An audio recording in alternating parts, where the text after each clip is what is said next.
하루의 경제 주식 마무리 오늘도 경주마의 시간을 시작하겠습니다. 지수는 빨간 불을 켰지만 분위기는 한풀 꺾였습니다. 금리 전망을 놓고 오늘은 어제와 달리 매파적 발언이 부각된 건데요. 자, 개인은 팔고 그 물량을 외국인과 기관이 받아내는 수급 공방이 이어지는 가운데 또 장이 끝난 후에는 네이버를 향해서 일본 라인의 지분 매각 압박을 공식화하는 속보도 전해졌습니다. 자, 오늘 수요일 경주마의 강력한 기수들이 달릴 준비를 마쳤습니다. 어서 나오십시오. 안녕하십니까? 네, 안녕하십니까? 네. 일단 오늘 장부터 좀 정리를 하고 넘어가도록 하겠습니다. 이 대표님, 네. 오늘 장 어떻게 보셨는지요? 외국인들의 선물 시장에서의 매수 공세가 참 볼만해요.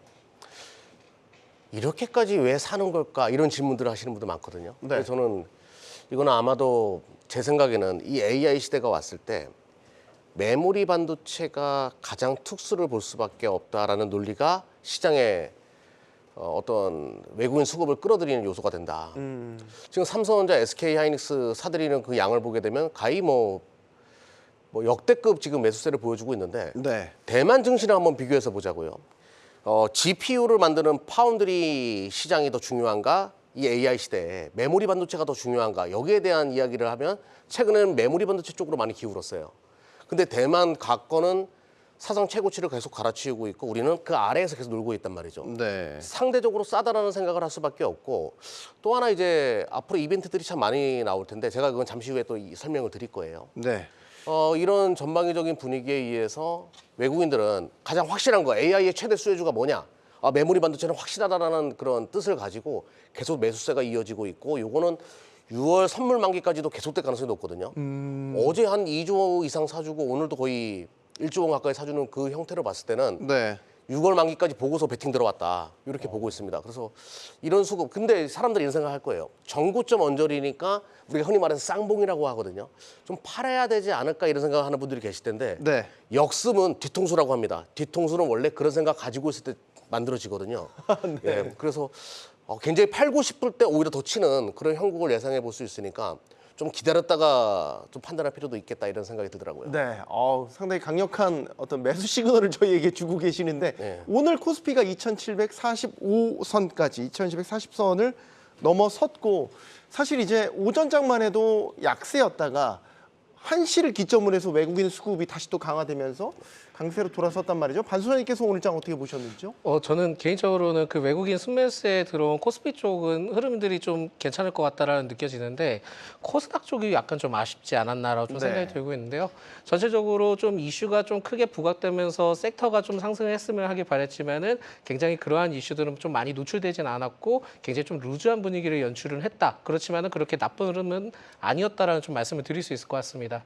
그래서 오전장에 좀 흐름을 섹터별로 움직였던 것들을 파악을 해보니까 주한 체코대사 한국의 최신형 원전 방문 소식에 따른 원전주 관련된 것이 좀 상승했던 것이 포인트였고 주요 게임사 신작 기대감에 따른 실적 개선 기대감이 좀 부각받으면서 게임주 쪽에 일부 좀 매수가 들어왔는데 네. 이러한 게임주에 대해서는 개별적인 형태의 흐름들을 보여주는 것이지 게임 그 전반적인 섹터적인 훈풍을 불어오는 것은 좀 아닌 것으로 좀 판단이 되고 있습니다. 그래서 이러한 게임사의 경우에는 좀 개별적인 이슈가 부각받았던 것으로 판단이 되고 있고 이에 지금 곡물 관련된 사료 관련된 기업들이 좀 상승을 하고 있는데 그 세계 최대 그 콩 생산국인 브라질 쪽에 이제 홍수에 따른 대두 가격이 좀 상승을 좀 전망을 한다라는 이슈가 부각되면서 이게 지금 2거래일째 연속 부각받고 있거든요. 그러다 보니까 테마적인 형태로 오전장은 이렇게 좀 부각받았다. 그러면서 육계 관련된 종목들도 상승을 하고 있었다라는 말씀을 드리겠고 오후장 넘어갔을 때는 이제 해운 운임과 관련된 이슈가 좀 부각이 되면서 해운 관련된 종목들이 상승을 했는데 반도체 쪽은 다소 좀 아쉽게 좀 쉬어가는 흐름들을 보여주고 있기는 하지만 그렇게 나쁜 흐름들을 보여주진 않았다. 오히려 매수세가 좀 들어와줬던 것이 포인트가 된 것으로 좀 판단이 되고 있고요. 이게 지금 오늘 금일장에 HD 그 현대 마린 솔루션이 상장을 하긴 했지만은 따따블에 그 실패는 했다. 그렇지만은 전체적으로 오전장의 초반에 그 못 믿었던 흐름들을 끌어올리면서 마무리를 했던 것이 포인트였기는 합니다. 그렇지만은 전체적으로 그 전반적인 주가의 흐름들을 봤을 때는 그냥 이런저런 장이었다라는 말씀드리겠습니다. 네. 강 대표님께도 질문을 드리고 싶은 거는 사실 이제 금리 전망을 놓고는 하루 사이에 분위기가 이렇게 좀 달라지면서 오늘 좀 지수는 빨간불을 켜긴 했지만 뭔가 좀 아쉽다, 좀 한풀 꺾였다 이런 분위기가 오전장에서는 특히 좀 강하게 나타났던 것 같습니다. 사실 이제 금리 전망이라고 우리가 생각을 한번 해보면 크게 달라진 게 없는데 금리가 또 낮아질 수 있다 뭐 이런 얘기들이 일단 나오면서 시장이 또 미국 시장도 올랐고 그러고 난 다음에 이게 또 금리가 또 오르는 게 아닌가라는 이전의 소수 의견에 또 얘기가 더 불거지다 보니까 시장이 또 조정을 받는 어떻게 보면 펀더멘탈 자체는 크게 달라진 게 없는데 시장 안에서 사람들의 마음이 갈대처럼 좀 왔다 갔다 하는 게 아닌가 이렇게 생각이 일단 들고요. 네. 한 가지 이제 확실한 건 이런 것 같습니다. 우리가 이제 여러분들이 경제가 좋아지는 거하고 인플레이션 때문에 금리를 잡아야 되는 두 가지의 일이 동시에 발생을 했는 경우, 그러니까 경기를 살리는 부분하고 금리를 잡아야 되는 일이 동시에 발생을 했는 경우에 연준이나 중앙은행들은 전부 다 인플레를 잡기 위해서 보통 노력을 합니다. 이러한 부분들 때문에 요즘 금리 인상에 대한 얘기들이 좀 나오고 있는 게 아닌가 이렇게 생각이 들고요.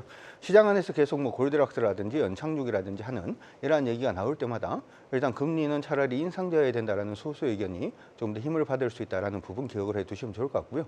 두 번째로는 오늘 시장이 좀 방향성이 없어 보이는 것처럼 일단은 체크가 됩니다만은 저는 개인적으로 방향성이 좀 보이는 하루가 아니었나 이렇게 생각을 해요. 네. 무슨 얘기냐면 이전에 일단 기대감만으로 올랐던 종목, 소위 말해서 이제 반도체도 역시 마찬가지인데 엔비디아라든지 아니면 AI 관련된 부분이 좀 긍정적으로 변하기 시작을 하면 우리나라 반도체 기업도 일단 실적이 좋아지지 않을까라고 하는 뭐뭐 하지 않을까라고 하는 기대감의 종목군들은 조금 눌리는 그런 모습이 일단 있었고 실적이 이미 나오고 있는 종목군들은 좀 강세였는데 예를 들어서 이제 어제부터 시작해서 삼성증권에서 실적 관련된 코멘트가 나오고 있는 PI 첨단 소재 같은 경우 이번 실적 괜찮게 나왔거든요. 네. 그러다 보니까 주가가 움직이는 그런 모습도 보였고 오늘 아까 해운주뿐만 아니라 조선기자재 안에서 성강밴드라든지 아니면 한국카본 같은 종목군들도 좀 움직임이 있었는데 여덟 기업들도 일단은 이번 1, 4분기 실적을 보니까 실적이 좀 좋은 종목군들이 움직였다 이렇게 말씀 좀 드릴 수 있을 것 같아요. 그래서 시장이 지금 방향성 자체가 약간 조금 약해지고 있는 가운데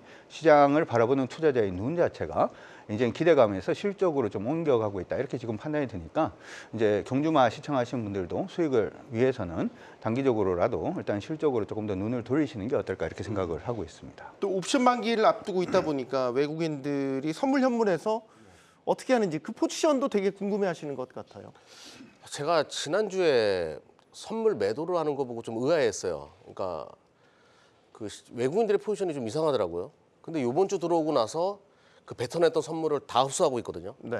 이걸 보면서 저번 주까지만 한다라고 하더라도 만기를 박스로 좀 보고 접근하려고 하는 외국인들의 포지션이 그냥 방향을 풀어버린 것 같은 그런 느낌을 참 많이 받았습니다. 네. 그리고 삼성전자에 대한 뚜렷하게 지수를 끌어올리겠다는 의지가 보이는 게 삼성전자에 대한 적극적인 매수거든요. 근데 여기서 좀 우리가 좀 봐야 될 게 오늘 올라간 반도체 관련된 종목들의 특징은 낸드 쪽이 다 강했어요. 아무래도 지금 전력 관련된 이야기도 계속 나오는데 낸드가 이제 HDD에서 SSD로 넘어가면서 낸드에 대한 수요가 폭발적으로 증가할 거라는 분석들이 많은 것 같아요. 그러니까 뭐 TLB, 심텍, 뭐 동진세미캠, 원익QNC 다 낸드랑 연결되는 것들이거든요. 네. 이런 것들이 뚜렷하게 보이면서 삼성전자도 뭐 전통적으로 그런 종목이긴 한데 외국인들의 매수세도 아마 그런 배경을 통해 가지고 들어오는 거 아니냐 이런 생각이 좀 들고요. 아무튼 선물 옵션 만기 같은 경우에는 지난주까지만 좀 부정적이었는데 이번 주 들어와서 방향이 좀 바뀌었다. 이게 핵심인 것 같아요 지금. 네. 자, 시장 분위기 저희가 추후에 계속해서 이야기를 나눠보겠고 속보 한 가지를 저희가 짚고 넘어가려고 해요. 이게 사실 장이 끝난 다음에 나온 소식이라서 오늘 사실 주가에는 완전히 반영되지 않은 것 같은데 최근에 계속해서 불거졌던 이슈 네이버 라인 사태입니다. 오늘 이제 그 라인 야후의 실적 발표가 있었는데 실적 발표 날 발표한 게 그동안 제기되었던 여러 가지 의문점들, 즉 네이버에 정말 지분 매각 압박을 했냐? 그다음에 정말로 라인에서 손을 떼야 되냐? 이런 부분들에 대해서 오늘 입장을 밝혔는데 결과적으로 보면 다 사실이었어요. 지금. 네, 그렇습니다. 그래서 여기에 대해서는 굉장히 좀 아쉽다라고 얘기를 하긴 좀 그렇고 좀 어떻게 좀 대처를 빠르게 했으면 좋겠습니다. 그래서 좀 마무리가 좀 잘 됐으면 좋겠는데 개인적으로 봤을 때는 그렇게 마무리가 쉽게 될 것 같지는 않다라는 말씀을 먼저 드리겠고요. 특히 이제 뭐 이슈를 좀 확인해 보니까 한국 네이버와 자본 관계를 재검토하라는 행정지도를 받은 것이 이제 행정지도를 좀 받은 것으로 알려져 있는데 라인 야후의 그 이대자와 다케시 사장이라고 합니다. 그래서 이름까지 알 필요는 없을 것 같긴 하지만은 그 네이버 위탁을 순차적으로 종료를 하고 기술적 독립을 좀 추진할 것으로 좀 입장을 밝혔기 때문에 여기에 따른 영향이 좀 있을 가능성은 좀 높지 않나라고 볼 수 있을 것 같고 이에 지금 사내이사 4명이 모두 일본인으로 채워짐에 따라 이렇게 되면은 우리나라 그 분이 이제 한 분도 안 남게 되는 상황이 되거든요. 그렇게 되면은 여기에 대해서 이제 그 기존의 그 수면 위에 잘 떠오르지 않았던 내용들이 본격적으로 또 떠오른 것으로 좀 판단이 되고 있습니다. 네. 그렇기 때문에 저는 이러한 사태들을 빨리 지금 네이버 쪽에서 해결을 하는 게 좋을 것 같고 정부 차원에서도 좀 어떻게 좀 대응할 수 있는 전략이 필요하지 않을까라고 좀 생각이 들고 있고요. 예. 네이버 지금 주주분들에게 좀 말씀드릴 수 있는 게 뭐냐면 최근에 영업이익이 33% 전년 동기 대비 증가를 한 것에 대해서 이제는 좀 숨통이 트일 줄 알았고 심지어는 중국 중국의 이커머스에 대해서 좀 어느 정도 문제가 없다는 것이 밝혀지면서 기대감을 상당히 품었는데 이러한 이슈 때문에 또 한 번 정도 좀 출렁일 가능성이 좀 있는 것 같습니다. 그래서 네. 여기에서 이제 그 기존의 네이버를 좀 가지고 계셨던 분들의 경우에는 일단 여기서 뭐 팔아라, 사라 이런 얘기를 절대 못 드리겠고요. 일단 관계도의 흐름들을 좀 지켜보시고 난 다음에 추가적인 대응을 할 수 있는 시점이 분명히 올 것으로 생각이 들고 있거든요. 그렇다 보니까 이 내용에 대해서 계속 좀 관심을 갖고 접근을 해보시는 게 매우 좀 중요한 포인트가 되지 않을까 네. 말씀드립니다. 정리를 잠깐 해드리면 이제 라인이라는 모바일 메신저 네이버가 개발을 한 겁니다. 그래서 일본에 성공적으로 안착을 했고 지금은 사실 일본의 국민 메신저라고 불리울 정도로 많은 사용자들, 1억 명에 가까운 사용자들을 확보를 하고 있고 운영 과정에서 사실 그 일본 야후와 합작을 택한 건데 분노가 치밀어 오르는 거는 손님으로 받아들였더니 이거 안방 내놓으라는 격 지금 이런 식으로 흘러가게 된 거잖아요. 이거는 열받죠. 왜 열받는다라고 말씀을 하냐면 이런 식으로 이게 접근을 해서는 안 될 문제인데 예전에 이제 뭐 보안 문제라든지 하는 부분에 일들이 있었습니다만은 처음에 시작을 했던 게 일본의 총무성이라고 있는데 여기서 한국 네이버하고 자본 관계를 재검토하라라고 일단은 얘기가 일단 나왔고 이 행정 명령에 대해 가지고 이제 일본의 라인 부분에 대해서 네이버의 지분을 이제 정리하는 쪽으로 일단은 해달라 뭐 이런 식으로 얘기를 했는 것 같은데 이거는 어떻게 보면은 정부가 나설 문제는 아니죠. 항상 시장 경제를 우리가 생각을 하는 부분에서는 그래서 지금 우리나라에서도 이게 이제 우리 외교부라든지 하는 부분에서 얘기를 할 수 있는 부분이 있다면 얘기를 하고 넘어가겠다 이렇게 지금 얘기는 지금 해놨는데 얼마나 강하게 얘기를 할지는 한번 좀 살펴봐야 되는 그러한 부분이 아닌가 이렇게 생각이 들고요. 네. 보안이라든지 하는 부분의 문제는 항상 터질 수 있습니다. 하지만 이런 부분들 때문에 지분을 강제적으로 뭐 매각을 하라라든지 아니면 아까 말씀을 해주신 것처럼 일본의 그 회사의 이제 이사진이 전부 다 일본 사람으로 지금 바뀌는데 이번에 우리 신중호 CPO 같은 경우에도 거의 경질 비슷하게 지금 당하는 그런 모습을 일단 보여주고 있습니다. 어떻게 보면 이거는 단순히 기업상에서는 문제다 그 생각하지는 않고요. 이거는 이제 외교상의 문제가 아닌가 이렇게도 저는 생각이 들기 때문에 네. 소속기 우리나라 정부에서도 뭔가 좀 행동이 나서야 되지 않을까 이렇게 생각이 듭니다. 네, 이건 사실 이제 우리나라와 일본 간의 외교 분쟁으로까지 번질 수 있다라고 충분히 볼 수 있는 거죠. 보안 사고 났다고 지분 매각을 하라는 사례가 있었는지 모르겠습니다. 사실 우리나라에서도 심심치 않게 각종 외국 기업 서비스들, 뭐 SNS라든지 이런 뭐 플랫폼들 사이에서 보안 사고가 나는데 그렇다고 해서 우리 정부가 지분 매각하고 나가세요 이렇게 얘기하지는 않잖아요. 과징금이나 행정 제재를 하죠. 네. 그건 이해가 되는데 지분 매각을 해라? 이걸 누가 고지고대로 받아들일 수 있을까? 저는 너무 걱정인 게 이게 뭐 어떻게 흘러갈지는 누구도 예측할 수 없는 거고. 근데 네이버는 어떤 플랫폼 사업자들에 대한 멀티플의 축소를 줄 수 있어요, 이게. 네. 그러니까 뭐 이게 동남아시아 시장에서 어떻게 될지 모르는 변수가 될 수도 있다 이렇게 생각할 수도 있는 거잖아요. 그리고 다른 플랫폼 관련된 기업들도 우리가 옛날에 최근에 이제 불거진 엔터 관련된 기업들도 뭐 무슨 아티스트가 탈퇴했다 이러면 엔터 산업에 대한 멀티플이 줄어들고 네. 무슨 뭐 지분 싸움이 벌어진다 그러면 멀티플이 또 축소돼서 사기가 어려워지잖아요. 그럼 이런 플랫폼 관련된 기업들에 대한 투자에 대한 매력도가 떨어질 수가 있어요, 이게. 이런 것들이 좀 걱정이죠, 오히려. 그리고 뭐 이 문제를 뭐 어떻게 해결할지에 대해서는 뭐 제가 이야기 드리는 건 아직 네이버의 공식 발표가 없기 때문에 네. 좀 지켜봐야 되겠지만 아무튼 굉장히 멀티플의 축소 공구간으로 접어들 수 있는 요소가 될 가능성이 상당히 높다라고 말씀드릴게요. 네. 그러니까 네. 이제 많은 회사들이 JV 형태라든지 하는 부분으로 합작으로 나가 있는 회사들이 굉장히 많아요. 네. 우리 이제 첨단 기술 안에서도 뭐 반도체 소재라든지 아니면은 중국 같은 경우에도 이러한 부분이 일단 있는데 상대편 국가의 어떤 지분 자체를 강제적으로 팔게 하는 부분 자체가 만약에 선례로 남으면 네. 이게 단순히 일본 쪽에서만 갈 게 아니고 중국에서도 이런 문제가 일단 나올 수가 있고 네. 다양한 이러한 부분이 일단 생길 수가 있기 때문에 이거는 강력하게 못하게 좀 막아야 되지 않을까 이렇게 생각이 듭니다. 네. 네이버 라인 사태와 관련해서 아마도 계속해서 이슈들이 이어져서 뭐 확대될지 아니면 수습이 될지는 모르겠지만 계속해서 소식이 전해지는 대로 저희 경주마에서도 집중적으로 다뤄보도록 하겠습니다. 자, 다음 이슈로 넘어가 보도록 하겠습니다. 이제 금리 이야기를 다시 한번 해보려고 합니다.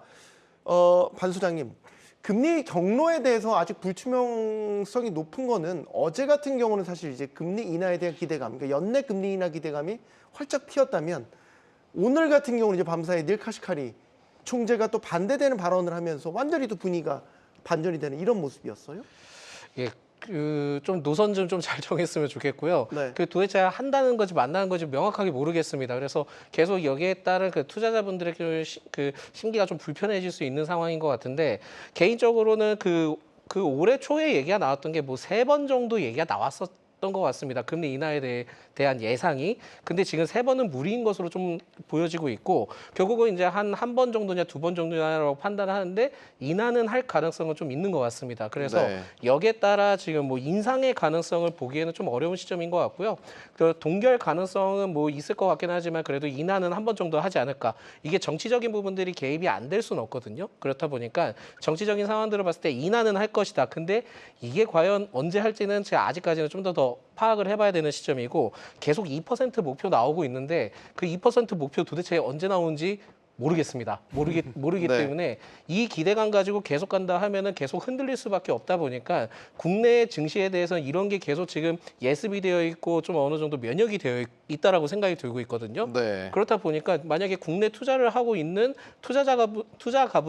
투자가들에게는 오히려 지금은 이러한 내용들을 신경 쓰지 마시고요. 실적과 관련된 기업들 위주로 좀 살펴봤을 때 가는 기업들은 갑니다. 그리고 또한 성장 가능성이 있는 기업들이나 섹터들은 가거든요. 그렇기 때문에 굳이 지금은 금리 쪽에 너무 민감하게 대응하지 마시고 오히려 지금 성장 섹터나 그 관련된 기업들 위주로 좀 살펴보시는 건 그렇게 나쁘진 않다라는 말씀 드리겠고요. 오히려 지금은 그러한 흐름들을 보여주는 게 전력설비, 전선, 반도체, 조선 등이 이러한 흐름들을 보여주고 있거든요. 그렇다 보니까 금리에 너무 신경 쓰지 않는 것이 지금 투자 관점으로 좀 낫지 않을까라는 말씀을 드리겠습니다. 이경래 대표님도 금리 향방이 불투명하니 네. 차라리 신경 끄고 살자. 이게 맞다고 보십니다. 네, 저도 100% 공감하는 얘기인데 지금 네. 면역이라고 표현하셨잖아요. 시장은 이미 면역이 생겼어요. 누가 뭐라고 하든 내 길을 가겠다라는 분위기가 굉장히 강하고 네. 또 하나는 시장에서 지금 이제 빅 이벤트가 있는 것이 엔비디아가 5월 22일 날 실적 발표가 있어요. 여기에 대한 기대감이 굉장히 크거든요. 네. 가이던스도 상당히 높고 근데 그걸 뛰어넘을 가능성이 굉장히 높아 보여요. 왜 그러냐면 TSMC가 최근에 이제 패키징 공정의 코어스에 대한 투자를 굉장히 확대한다라는 이야기들 많이 합니다. 네. 그 이야기는 주문이 폭주하고 있다는 얘기고 근데 엔비디아의 주가는 잘 모르겠어요. 경쟁 심화 이런 얘기 나오고 있기 때문에 잘 모르겠지만 그 기대 심리는 분명히 이 AI로 인한 어떤 서버에 대한 그 투자 수요 확대 뭐 이런 것들을 예상해 볼 수 있는 거기 때문에 여전히 뭐 매력적인 구간에 있다라고 보시면 될 것 같고요. 또 이제 6월 10일 되면 애플이 기다리던 개발자 회의가 진행됩니다. 여기서 이제 온디바이스 AI의 킬링 컨텐츠가 나올 가능성이 굉장히 높아요. 네. 지금까지는 다 서버 중심이었다라고 하면 이제 디바이스에서 킬링 컨텐츠가 뭐가 만들어지냐는 빅 이벤트가 있거든요. 네.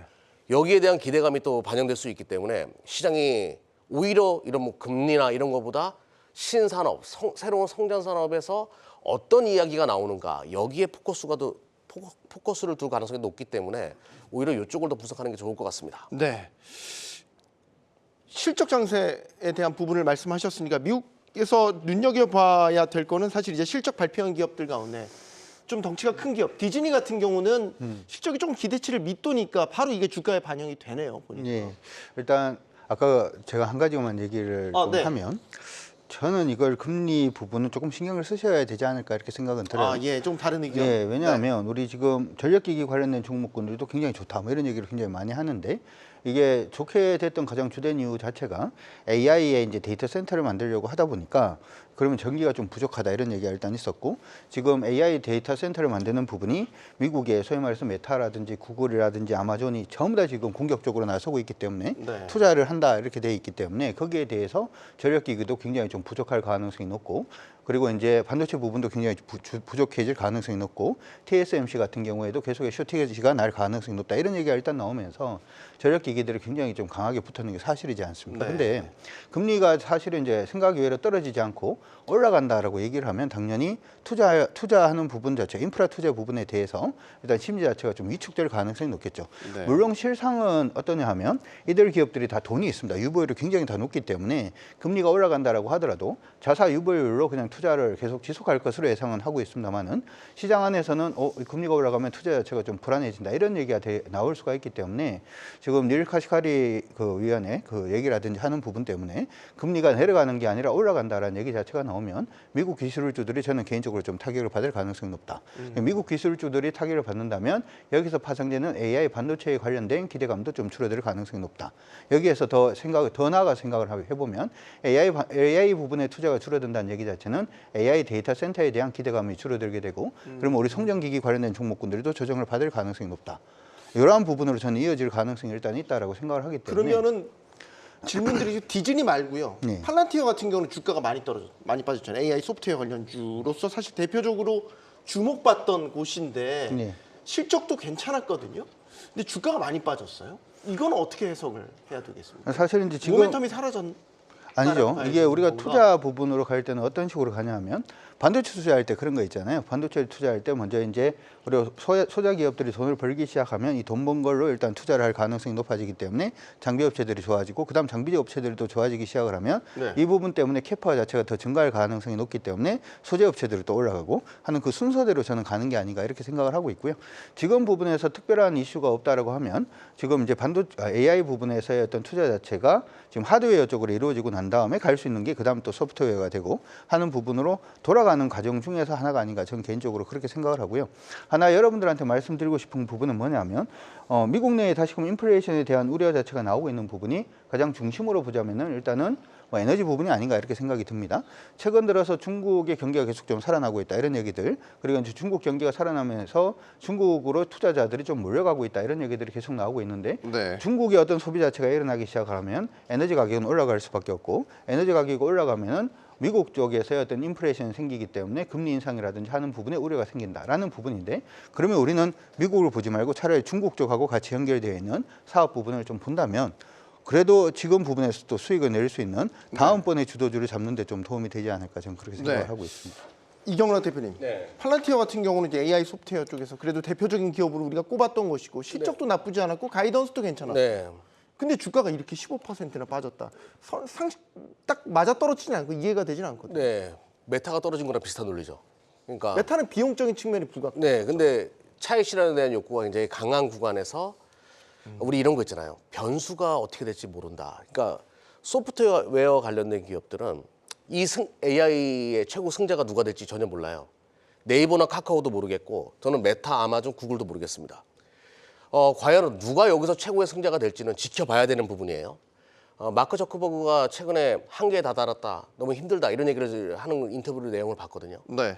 그러니까 이제 천문학적인 자금을 데이터 센터에다 구축을 해가지고 살아남아야 되는데 과연 여기에 승자가 누가 될지 스스로도 모를 겁니다. 그러니까 계속 막대한 투자를 해 나가면서 어떤 딥러닝을 계속 머신러닝을 해 나가는 그런 과정인 것으로 파악이 돼요. 그럼 팔란티어가 과연 여기서 승자가 될 수 있을까에 대한 물음표가 있었을 것이고 또 주식이라는 것은 항상 그래요. 처음에 치고 나가는 것들은 소프트웨어 쪽이 굉장히 강했죠. 테마성이 강하고 기대감을 가질 수 있는 것들로 치고 나가고요. 그 이후에는 실질적인 주도 장세가 만들어질 때는 실적으로 연결되면서 가장 크게 성장할 수 있는 확실한 쪽을 시장이 택하거든요. 여기에 지금 마이크론 테크놀로지가 미국에서 지금 제일 강한 종목 중에 하나입니다. 이것도 하나의 큰 이유라고 봐요. 어차피 디램이랑 낸드는 꽂아야 되는 거니까 확실한 쪽에다가 자금을 집중하자라는 분위기가 만들어질 수밖에 없어요. 그럼 저는 팔란티어의 이 하락에 대해서는 이렇게 생각합니다.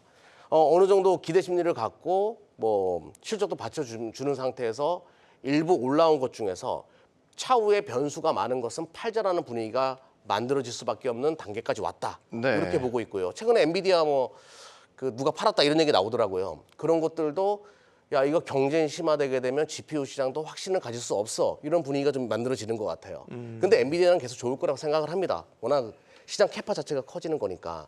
이런 맥락으로 좀 팔고자 하는 분위기가 만들어지면서 소프트웨어 관련된 기업들에서 이런 분위기가 좀 만들어진 거 아니냐 이렇게 보고 있어요. 근데 역으로 어차피 여기에 들어가는 데이터 센터의 절반은 메모리 반도체예요. 삼성이나 SK하이닉스, 마이크론 테크놀로지가 하는 기업이고 얘네를 대체할 수 있는 기업은 없어요.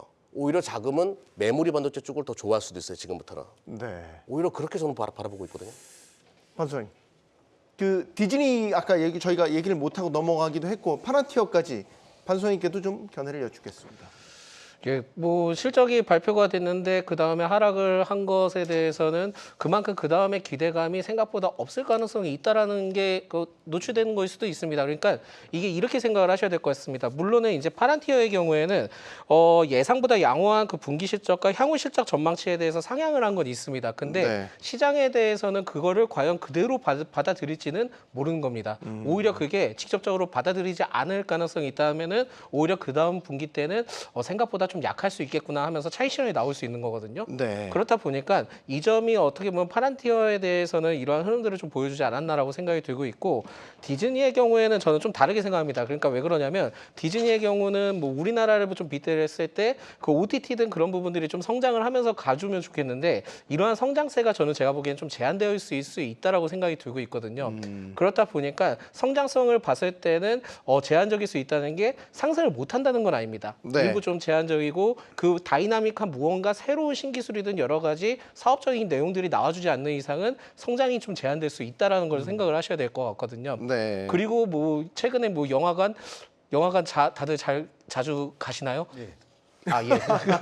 예전만큼은 안 가죠. 안 가게 네. 되죠. 그러니까- OTT 서비스가 보편화됐으니까. 그렇죠. 이러한 그 서비스에 대한 보편화된 것도 제일 중요하긴 한데 결국은 지금 가격 상승적인 부분들이 있잖아요. 그러다 보니까 소비자 중심으로 봤을 때 너무 부담스러운 거는 좀 사실인 것 같습니다. 그래서 디즈니 쪽은 이러한 게 복합적인 요소들이 좀 얽혀 있는 것 같고 파란티어의 경우에는 다음 분기에 대한 실적이 생각보다 내가 예상한 것보다는 적을 수도 있겠다 해서 차익 실현이 나오는 것 같습니다. 그래서 실적적인 부분들을 살펴보셨을 때 기존에 이제 계속 성장을 하고 있고 실적적인 부분들이 좋은 기업의 경우에는 분기 대비 분기 실적을 좀 보고 비교를 하시는 게 좋을 것 같고요.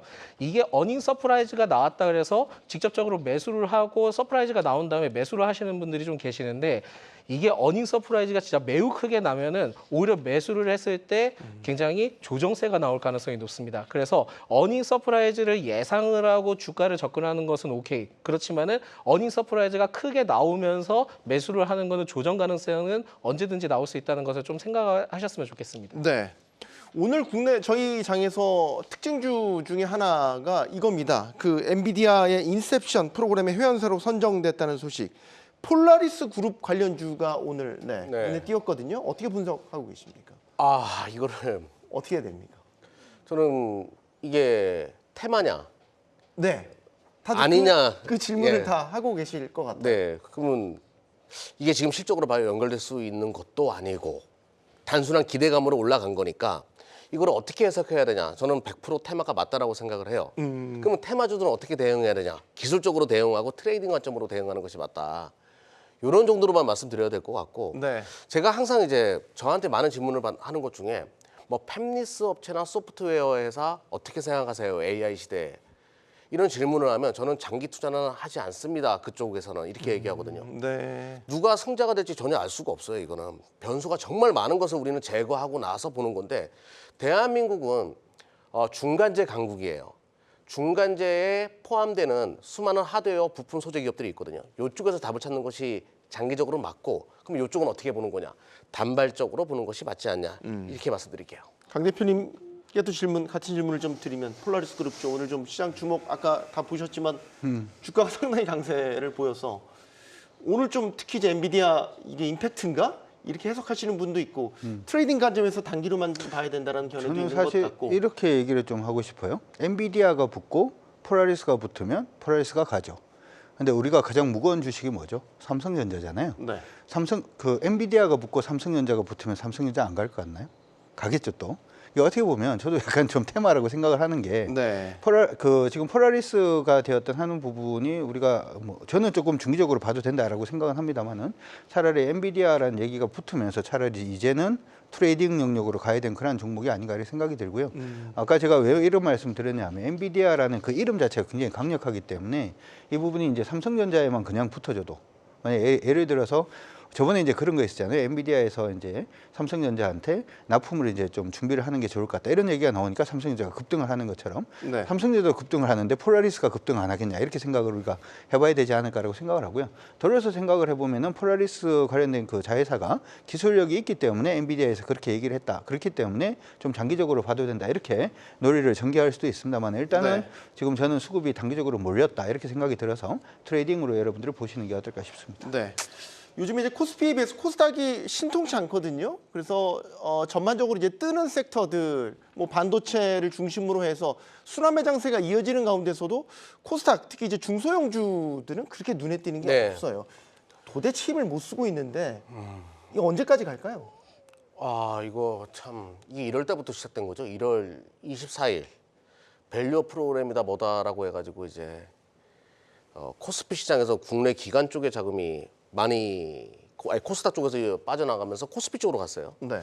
그리고 나서 수급 공백이 발생했고 특히 코스닥이 힘을 못 쓰는 그런 형국을 보여줬는데 글쎄요. 저는 지금 올라가는 종목들의 특징은 분명히 다 있습니다. 먼저 우리가 정리를 해보자고. 지금 올라가는 종목들 먼저 순서를 정리해 보면 서버 중심의 종목들이 먼저 시작했어요. 뭐 네. 한미반도체나 이제 HBM으로 연결될 수 있는 것들. 그리고 그 다음에 서버를 쓰다 보니까 야 전력 에너지가 부족하네. 전력 관련된 종목. 네. 전력에서도 SSD가 많이 쓰이네. 낸드 관련된 종목. 근데 지금 후속타가 또 서서히 보이기 시작해요. 최근에 뭐 올라오는 종목들 보게 되면 휴대폰 부품이나 이런 것들이 치고 나오거든요.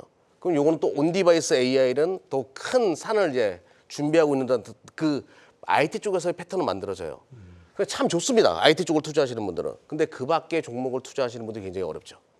이걸 어떻게 해석해야 되냐? 결론부터 말씀드리면 기관도 코스닥 속에서 자금을 많이 빼면서 좋은 것들은 야금야금 모아갔다는 얘기예요. 그리고 화장품도 좋습니다. 좋은 것들은 야금야금 모아가면서 완벽하게 종목별 정세가 지금 만들어졌거든요. 네. 그럼 중소형주 투자하시는 분들은 지금 시장에서 어디다가 포커스를 두고 있는가에 대한 그 길목을 정말 잘 잡으셔야 돼요. 그렇지 않으면 굉장히 오랫동안 소외될 수가 있거든요. 시장이 막 올라가는데 상대적 박탈감을 느낀다 이렇게 될 수가 있기 때문에 지금 시장의 자금과 시장의 시나리오 요게 어떻게 흘러가는지 여기에다 포커스를 두고 투자하셨으면 좋겠다. 그리고 이런 차별화 장세는 계속될 가능성이 높아 보입니다. 네. 반 소장님은 어떻게 보시나요? 중소형주, 코스닥 중소형주가 아예 안 가는 건 아닙니다. 가는 거는 또 가고요. 그렇다 보니까 여기에 대해서 그렇게 좀 민감하게 반응은 하실 필요는 없을 것 같고, 저도 이제 지금 대표님 말씀대로 기업 밸류 프로그램이 나오면서 코스피 쪽에 수급들이 일부 좀 쏠리는 현상이 발견되면서 오히려 코스닥 쪽의 중심들이 굉장히 좀 변동성이 좀 심해졌다라고 좀 말씀드릴 수 있을 것 같고, 그 원인 중에 하나는 저는 개인적으로는 에코프로와 에코프로 BM도 어느 정도 한몫을 했다라고 생각이 듭니다. 만약에 에코프로와 에코프로 BM이 만약에 상승을 했다면은 코스닥 중심의 흐름들이 또 좋아질 수도 있거든요. 그렇지만은 약간 좀 변동성을 보이다 보니까 여기에 따라 좀 약간 아쉽게 흘러가는 부분들은 있긴 합니다. 그래서 여기에서는 결국 시가총액 상위 종목들이 대다수 그 코스닥 쪽에 좀 편성이 되어 있다 보니까 그 소형주 중심의 흔들림도 좀 같이 보이고 있다라고 생각하시면 좋을 것 같습니다. 근데 뭐 그렇게 나쁘다고 생각이 들지는 않고 있고요. 최근에 이제 이러한 경우도 많습니다. 그러니까 이슈가 붙은 섹터의 경우에는 오히려 그 코스닥 중심에 대해서도 좀 강하게 흘러가거든요. 예를 들어서 전기 관련된 종목들인데 최근에 이제 온갖 전기가 붙은 기업들은 다 가지 않았습니까? 그러다 보니까 네. 모멘텀만 잘 찾는다 하면은 중소형주의 경우에는 아직까지 좀 매력도는 있다라고 좀 말씀드릴 수 있을 것 같고요. 저 개인적으로 이 말씀을 좀 드리고 싶습니다. 한 주간 그 섹터별 그 주가의 섹터 변동성을 보이는 그 타픽 센텐스가 일주일에 거의 한 50여 개가 됩니다. 그러다 보니까 이 50여 개 중에 연관성을 좀 잘 찾고 거기에 관련된 섹터와 종목을 잘 찾고 연관성만 포착만 잘한다 하면은 중소형주의 경우에는 트레이딩 관점으로 매수가 충분히 가능하기 때문에 노력을 하시면 충분히 가능하지 않을까. 근데 이 50개 좀 쉽지는 않지만은 그래도 네. 한번 연습을 해보시면 장기적으로 굉장히 큰 도움이 될 수 있기 때문에 이 점 한번 생각해 보시고 접근해 보시면 좋을 것 같습니다. 강 대표님, 중소형주 전략은 어떻게 가져가십니까? 중소형주 전략이라고 하기보다는 코스닥 대형주가 안 가는 거죠. 말씀하신 것처럼 우리 소장님께서 왜 말씀드리냐면 코스닥이라고 하면 우리가 생각나는 게 첫 번째 2차 전지, 네. 두 번째가 바이오가 있는데 사실 금리에 더 민감하게 움직이는 건 바이오고 2차 전지도 지금 보면은 뭐 거의 지금 모멘텀 자체를 조금 잃다 보니까 주가가 지금 못 가는 게 아닌가 이렇게도 생각을 해볼 수 있을 것 같습니다. 그리고 지금 우리가 엔비디아 뭐 이렇게 얘기를 좀 많이 했는데 엔비디아 아랫단으로 붙는 게 우리가 이제 코스닥이라고 하면 거래소의 아랫단에 붙는 기업들이 많다 이렇게 생각을 하는데 지금은 어떻게 보면 엔비디아의 아랫단에 붙어 있는 기술주가 가는 거죠. 그러다 보니까 어떻게 보면 우리나라 코스피가 관련된 종목들을 형성하는 경우가 좀 많기 때문에 그쪽 관련된 모멘텀으로 가고 있다 이렇게 생각하시면 좋을 것 같고 아까도 중국 관련된 종목군들이 좀 움직인다 그랬잖아요. 그래서 화장품 같은 경우에도 보자면 중국 관련된 화장품들은 사실은 중소형 화장품주는 아닙니다. 왜냐하면 중소형 화장품들은 예전에 조금 주가가 많이 올랐는데 일본이라든지 뭐 유럽이라든지 이런 데 모멘텀을 가지고 있는 거죠. 그러다 보니까 화장품 관련된 종목이 움직이더라도 시총 상위 종목군들의 움직임이 일단 나올 수밖에 없다 이렇게 생각이 들어서 코스닥의 어떤 시총 상위 종목군들이 지금 소외를 받는 건데 저는 주식 투자를 할 때 여러분들이 이렇게 하시면 어떨까 싶습니다. 안 가는 종목을 언제 가나 기다리지 마시고 가는 쪽으로 물이 들어오는 쪽으로만 노져서 가시다 보면 코스닥이 가든 코스피가 가든 크게 무리 없이 수익 낼 수 있다 이렇게 생각이 드니까 그렇게 네. 한번 생각을 좀 전환해 보시는 것도 좋을 것 같습니다. 강 네. 대표님 말씀하신 것 중에 조금 전에 엔비디아 아랫단이라고 얘기했잖아요. 우리 다 그렇게 생각하고 있어요. 근데 제가 여기서 좀 역설적인 얘기를 좀 할게요. 네. 우리가 인터넷 협력 때에는 CPU가 가장 중요하다 보니까 CPU가 메인 요리인 삼계탕이라고 하면 배고파지네요. 메모리 반도체가 깍두기나 이런 메인 반찬, 그러니까 메인 요리가 아니라 반찬 정도였어요. 네. 근데 AI 혁명 시대가 만들어지니까 우리는 그 과거로 회상하는 거예요. GPU가 제일 중요하다 이렇게 생각하는데 실질적으로 IT 전문가들의 의견은 달라요. 메모리 반도체가 제일 중요해요. HBM 말씀하시는 거. 네, HBM뿐만 아니라 DDR5 다, 낸드 다. 요게 서버의 가장 중요한 축이기 때문에 요게 가장 중요하고 GPU가 오히려 깍두기일 가능성이 높습니다. 반찬인 가능성이 높으니까 저는 역설적으로 대한민국에는 분명히 기회가 왔다는 생각이 계속 들거든요. 제가 이런 얘기를 하면 이런 분들이 계세요. 우리가 뭐 주식에서 문화 사대주의에 빠져서는 안 된다. 이런 얘기를 제가 많이 하는데 메모리 반도체가 가장 중요하다라는 것을 다시 한번 강조드릴게요. 삼계탕으로 비유하자면 깍두기가 아니라 삼계탕 안에 들어간 인삼 정도가 HBM. 인삼이죠. 적절한 비유였습니까? 고기가 메모리예요, 근데. 네. 고기가 중요하지, 저는 고기가. 약간 좀 사대주의에 젖어 있는지도 모르겠습니다만은 자 지금 중국이 조금 살아나고 있다라고 얘기를 했잖아요. 네. 지금 레거시 반도체가 살아나고 있는 부분도 저는 그 부분도 무시할 수 없다라고 생각을 해요. 올해 전체적으로 봤을 때 중국이 사용을 했었던 메모리 부분의 반도체 수준 자체가 굉장히 높았거든요. 예를 들어서 코로나 이전에는 거의 60% 이상을 중국에 다 수입을 했단 말이죠. 근데 중국의 경기가 안 좋아지니까 이 부분은 완전히 어그러져 있다가 중국이 살아나면서 이 부분이 다시 조금 살아나는 그런 부분이 나타나기 때문에 이렇게 보더라도 사실은 저도 개인적으로 엔비디아보다 삼성전자가 좋다. 개인적으로 그렇게 근데 생각합니다. 원래 중국 쪽에 대해서는 박사세요, 강준호 대표. 아닌데요. 증권계의 포청천이라고. 계작들을 대량하라. 닮으셨는데요. 그렇게 보니까 정말 포청천. 네. 앞으로 닉네임을 포청천으로 당분간 좀 해야 왜 될 것 같습니다. 이랬습니까? 예, 고맙습니다. 자, 이슈를 계속해서 진행해 보도록 하겠습니다. 반도체가 뭐 우리 시장에 지금 사실상 지수를 견인해가는 견인차 역할을 한다면 뒤에서 잘 떠받쳐가고 있는 것 중에 하나가 전선주 아닐까 싶어요. 네. 그러니까 요즘에는 구리값이 많이 올랐다. 연결되는 게 이 전선주, 네. 뭐 원전주, 뭐 이런 것들이 계속 연결되고 있는데 사실 전선주부터 반 소장님, 전선주 요즘에 계속 흐름 괜찮거든요. 어떻게 분석을 하십니까? 계속 좀 더 지켜보시고 흐름들이 더 좋아질 거라고 생각이 듭니다. 이게 테마가 아닌 것 같아요, 더 이상. 테마가 아닐 가능성이 매우 높죠. 그러니까 이게 전력 설비도 테마가 아닐 가능성이 높고요. 전선도 제가 보기에는 테마가 아닐 가능성이 높다라고 좀 말씀드릴 수 있는 게 뭐냐면 일단 지금 그 AI 데이터 센터에 따라 이제 전기 수요가 그 급증 전력 수요에 대한 증가 이슈가 지금 부각받으면서 흘러가고도 있지만은 미국의 전력 인프라 교체에 따른 영향도 같이 있습니다. 네. 근데 여기까지는 뭐 잘 아시겠지만 전력 설비 그러니까 변압기 쪽에 중심으로 좀 두어져 있다면 지금은 구리 가격에 대한 상승도 지금 주요 포인트가 됐거든요. 그러다 보니까 여기에서 보실 때 뭐냐면 그러면은 이게 전선의 경우는 무슨 이게 구리값 상승하는 게 무슨 영향이 있어 이렇게 생각할 수 있는데 구리 그 전선의 원재료가 90%가 구리입니다. 네. 그러다 보니까 구리 가격이 상승을 한다는 것은 결국은 그 가격에 대해서 단가를 올릴 수밖에 없거든요. 그러다 보니까 매출적인 부분들이 늘어날 수밖에 없는 상황인데 결국 전력 인프라를 깔게 되면은 전선이 들어갈 수밖에 없을 겁니다. 예. 그렇기 때문에 이러한 수요적인 부분들을 봤을 때는 절대 적은 양은 아니라고 생각이 들고 있고요.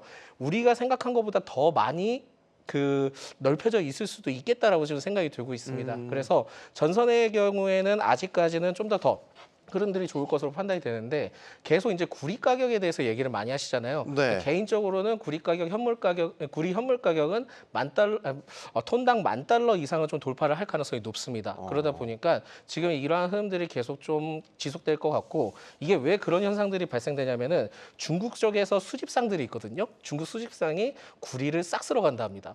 그러다 보니까 그 고물상 분들이 어떻게 보면은 가질 수 있는 그 구리에 대해서도 한도가 좀 있고 네. 심지어는 그걸 통해서 중상 대상에 거쳐서 이제 구리 제조업체에 대한 공급해야 되는데 이게 지금 공급이 안 되다 보니까는 결국은 이제 그 대상이든 그 관련된 기업들이 문을 닫고 있는 실정이라고 합니다. 그만큼 중국에서 지금 구리를 싹 쓸어가고 있는데 구리 스크랩입니다. 그 스크랩을 싹 쓸어가고 있는데 중국에서 세계 구리 소비량만 55% 차지를 하고 있거든요. 네. 이러한 현상들이 계속 발생되다 보면은 구리 가격이 계속 좀 상승할 수밖에 없을 겁니다. 그러면은 전선에 미치는 영향은 계속 있을 것으로 판단이 되고 있고 심지어 구리에 대해서 계속 좀 말씀을 드리는 게 뭐냐면 파나마, 페루 등의 광산 폐쇄에 대한 영향도 좀 있는 것 같고요. 심지어 콩고 쪽에서는 광산 생산량이 좀 감소를 했습니다. 게다가 잠비아의 경우에는 지금 가뭄 때문에 좀 문제가 생긴 것으로 판단이 되고 있어서 네. 이러한 상황들을 봤을 때는 구리 가격이 상승할 가능성이 높고 그걸 통해서 전선의 원재료인 90%가 구리이기 때문에 구리 가격이 상승하는 만큼 단가도 같이 상승하기 때문에 매출적인 부분들이 추후에 기대를 할 수 있는데 그 추가적으로 데이터 센터량이 포함이 되어 있기 때문에 전체적으로는 이러한 발주가 계속될 가능성이 높다라고 말씀드릴 수 있을 것 같습니다. 네. 그래서 만약에 지금 현재 시점에서 이 관련된 기업들을 좀 선별을 했을 때 접근을 해볼 만한 기업들이 뭐가 있냐면은 LS 그러니까 지주사 LS의 경우에는 기업 밸류업 프로그램과 연결이 되어 있기 때문에 접근이 충분히 가능할 것 같고요.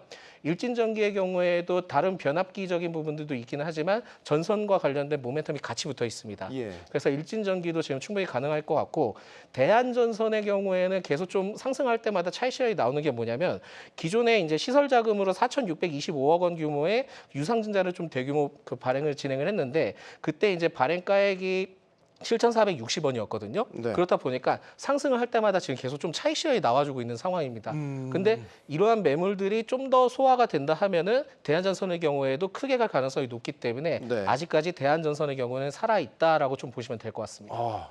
반 소장님이 전력 설비주와 관련해서 좀 열변을 쏟아내셨습니다. 전력 설비주 반 소장님 설명 충분히 들었지만 실제 많이 올랐잖아요, 그동안. 네. 그러니까 대체적으로 이제 시장 분위기는 이거잖아요. 그러니까 마크 저커버그 또 얘기할게요. 지난 시간에 지난 한 2주 전에 또 얘기할 때 전력 에너지의 병목 현상을 예상하더라고요. 그 병목 현상이 발생해가지고 한계에 도달할 수 있다. 그러면 이 한계를 극복하기 위해서는 처음에는 뭐 변압기, 뭐 재룡전기 변압기 같은 경우에 190만 원 하던 게 뭐 800만 원대 왔다 이런 얘기도 나오고 네. 지금 난리도 아니거든요. 그럼 처음에 전력 에너지에 대한 수요가 발생하다가 효율적인 데이터 센터 구축과 관련된 이야기를 할 수밖에 없어요. 에너지를 절감하면서 데이터 센터를 하는 방법이 뭘까? 아주 간단합니다. D램을 바꾸면 돼요. DDR4에서 만들어진 걸 DDR5로 만들고 HDD를 SSD로 변환시키면 되거든요. 그런 식으로 해가지고 지금 치고 나오는 종목들이 이제 전력 관련된 종목 이후에 치고 나오는 것들이 최근에 뭐 사막 콘덴서나 TLB 등등 이런 종목들이 다 강한 시세를 보여주고 있으면 시작이거든요, 이런 것들이. 네. 그러니까 이게 또 메모리 반도체 특수를 가져올 수 있어요. 그러면 이제 또 이게 어떤 현상으로 발생하냐면 메모리 반도체 특수에서 메모리 반도체 병목 현상으로 가져올 거고 이게 또 가격 인상으로 넘어갈 수가 있습니다. 이 시나리오가.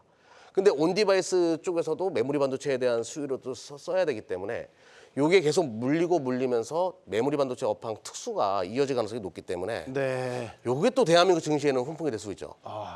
우리 이경락 대표님 오늘 기승전 반도체. 어떻게 모든 걸 다 얘기해? 반도체로 지금 마지막 결론을 다 반도체로 지금 연결지어서 도체 아버지 우리 이경락 대표님이시기 때문에. 어떻게 보시는데? 근데 저는 우리가 이렇게 한번 생각을 해보면 좋을 것 같아요. 구리 가격이 오르는 부분은 저는 한계가 있다 이렇게 생각을 합니다. 왜냐하면 네. 한번 이게 오르기 시작하면 이 투기 세력들이 들어갈 수밖에 없고 그러면 오버슈팅 자체가 일단 나올 수가 있기 때문에 추세적으로는 오른다라고 하더라도 일단은 주가 그 구리 가격도 이제 올랐다 빠졌다 하는 부분이 반복될 수밖에 없다라는 거 기억을 하시면 좋을 것 같고 두 번째 이게 지금 나오고 있는 부분이 전력이 부족해서라는 거잖아요, 그렇죠? 그럼 전력이 부족해서라고 얘기를 하면 이 전력 부분을 가장 효율적으로 쓸 수 있는 방법을 우리가 좀 생각을 해봐야 되는데 그러면 발전소를 세우면 되잖아요. 근데 발전소 세우려고 그러면 한참 걸립니다. 원자력 발전 같은 경우 거의 한 10년 정도 걸린다 이렇게 생각하시면 되고 풍력 발전 같은 경우에도 단지에다가 이제 땅 닦아야 되죠. 땅 파서 세멘트 부어야 되죠. 뭐 그러다 보니까 시간이 많이 걸릴 수밖에 없습니다. 네. 그럼 가장 쉽게 할 수 있는 방법이 무엇인가? 저는 여기서 일단 2차 전지 중에서 삼성 SDI를 여러분들이 조금 보시는 게 좋겠다 이런 생각을 하는 게 가장 쉽게 쓰는 방법은 전기를 생산할 때 밤에 나오는 전기는 사람들이 잘 씁니까 못 씁니까? 못 쓰잖아요. 왜냐하면 자야 되니까. 네. 그렇죠. 이거는 어떻게 하면 되냐면 저장? ESS 더미에다가 묶으면 됩니다. 그러면 저녁에 발생한 전기 자체도 낮에 발전소가 있는 것처럼 일단은 뿜어낼 수가 있기 때문에 ESS 관련된 종목군들을 여러분들이 체크를 하시면 좋을 것 같고 송배전 관련된 종목이 오르는 게 아니라 사실은 스마트 그리드 관련된 종목이 지금은 오르는 겁니다.